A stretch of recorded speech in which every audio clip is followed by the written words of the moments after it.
Welcome back to another makeup lesson. Today we're going to create a classic party look. This is for so many different occasions and it's really easy to create as well. But before we get started, I wanted to let you know that this video is sponsored by Audible, a leading provider in premium audiobooks as well as podcasts, new shows, original series, and lots more. And you can start listening today with a 30-day Audible trial, and your first audiobook plus 2 Audible originals are free. Visit audible.com/themakeupchair or text Themakeupchair to 500, which is really cool, but only works in the US. But check it out.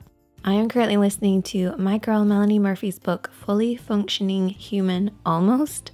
I adore her as a person and she's a fellow Irish YouTuber, so I highly recommend listening to Melanie narrate her own book. It's brilliant, it's witty, it's full of honesty and just general loveliness that is Melanie Murphy. I'm new to Audible myself. I just started listening in the car, but I find when I listen when I'm doing my makeup, it really relaxes me, but it also inspires me at the same time. So give it a try. I have the link in the description box. Go to audible.com/themakeupchair or text Themakeupchair to 500. Now with that said, and my audiobook playing in the background, let's get started.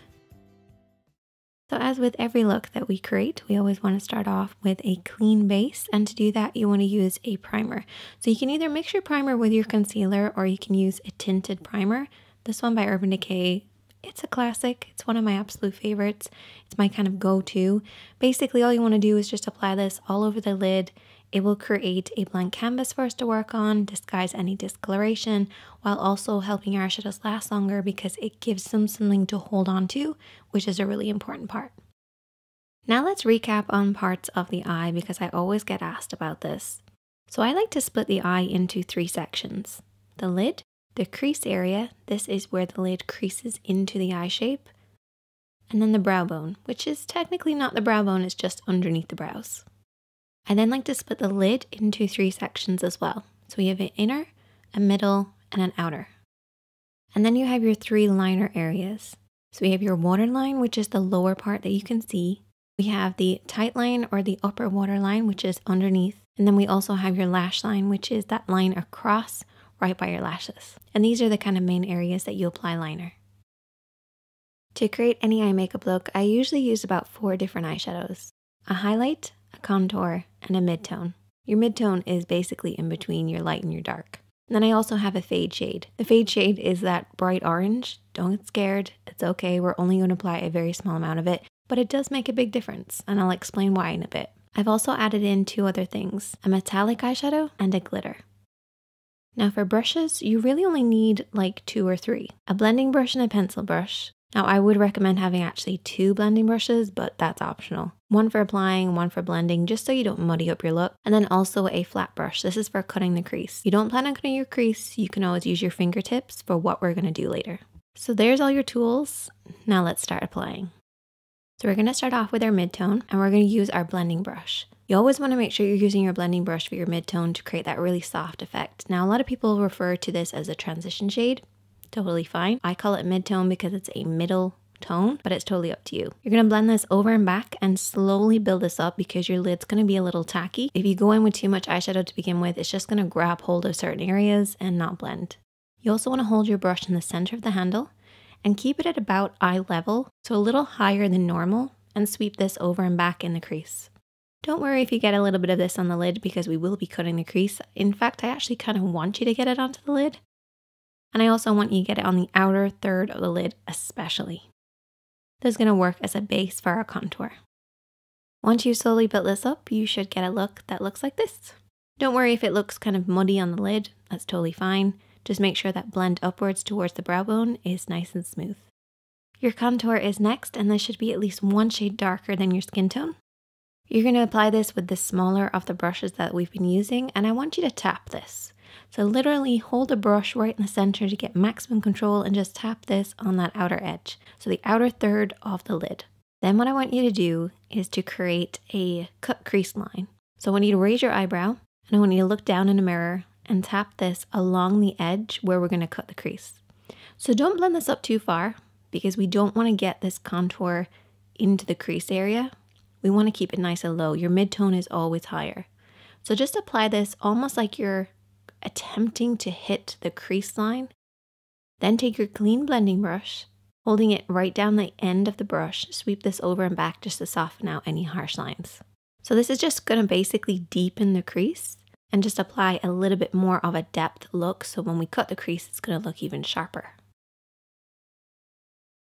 Okay, now we're going to cut the crease. So you're going to take your concealer brush with a little bit of concealer on it, and I want you to really squash this down so it's nice and flat. I want it to look flat the whole time you're applying it as well. If it starts to kind of move and kind of spread out as you're applying it, squash it back down again. And you can do this between your fingertips or onto a palette or the back of your hand. I also like to keep my mirror handy just so that I can really concentrate on what I'm doing. So just follow the natural shape or create the illusion of a shape of a lid. And you can rest your pinky on your cheek for support. And what I do is I barely touch the skin as I go around the edges and then pull it downwards across the lid.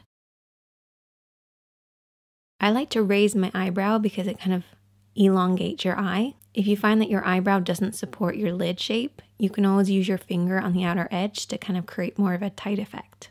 We're going to move on to now applying our highlighter using that same brush, and we're going to go over everything that we've already cut. So you're basically going to create kind of a sharper effect, a brighter effect, and your highlighter is going to go on much nicer. I'm also going to take this highlighter just underneath the brow bone as well, but I never like to have a really sharp brow bone. I like to then take my fingertip and just kind of wipe away the excess. So now we have a divide between that inner corner and the outer corner. So what we want to do is to create a fade. So we're going to use our fade shade. You can take a little bit of this orange or yellow or even a pink would work. Take it on a blending brush and just apply this right where the two of them meet, and you can also blend this into the crease as well. At least that's my take on a fade shade. I don't think anybody else knows what it is, except for me and you guys, but it's awesome. So here's a look that you can basically complete at this stage, but let's just add to it to give it more of like a fun party look. We're going to apply that beautiful shimmering coppery shade with a damp brush. Going to intensify it a little bit more. We're going to apply it over everything that we've already applied, starting in the middle of the lid and then blending outwards and inwards. And basically this is going to go over everything that we've applied and create slightly different tones. We can also apply the glitter with that same brush just to add a little bit of fun. Next, I'm going to go in with liner. Don't panic. All we're going to do is just run along the lash line. Nothing fancy, nothing crazy. No wing. And if you haven't seen it already, I did an in-depth video on how to apply basic liner. I'm also going to apply lots and lots of mascara. Don't skip this step, it's really important. And if you're not a big fan of applying falsies, which I will be applying, you can always just layer lots of layers of mascara. Kind of does the same thing. And I also like to curl my lashes after everything dries out. It kind of creates the illusion that you're wearing falsies, but I will be applying them. Now that the falsies are on, we are ready to move on to the next step. So for the next step, I'm going to take an angled brush and a little bit of black eyeshadow and push this right underneath those lashes. And I've already applied lower lash mascara already, so we're basically just creating the illusion of a deeper effect. We're then going to take a little bit of that brown and just run this along the edge as well. This will create a softer effect so it's not just harsh black. And I also then take my pinky and I just kind of rub everything in. This just softens out any harsh lines. And you can also take that fade shade if you wanted and worked around the edge too. And there you go. That is the finished look. I hope that you guys will check this one out. Super easy, fun, and works on so many different people. You can even swap out that copper shade for silver or gold, use cool tones or warm tones, and just change it up for whatever way that you like. Hope that you guys enjoyed this one, and I will see you in the next one.